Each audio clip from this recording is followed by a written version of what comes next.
দার্জিলিং একটি পৃথিবী বিখ্যাত। এটি স্বাদ গন্ধে অতুলনীয় এবং এই দার্জিলিংয়ের পরিবেশের জন্যই এই চায়ের এত স্বাদ গন্ধ।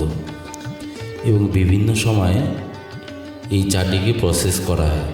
এটি সাধারণত 4 প্রকারের হয়ে থাকে: first flush, second flush, moon flush এবং autumn flush.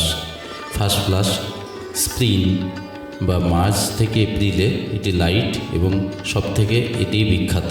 Second ফ্লাশটা summer flush বলা হয়, মে জুন মাসে।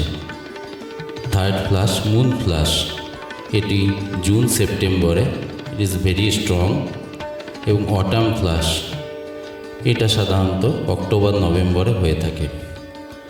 অসাধারণ গন্ধ এবং স্বাদের জন্য পৃথিবীর সবার মন জয় করেছে।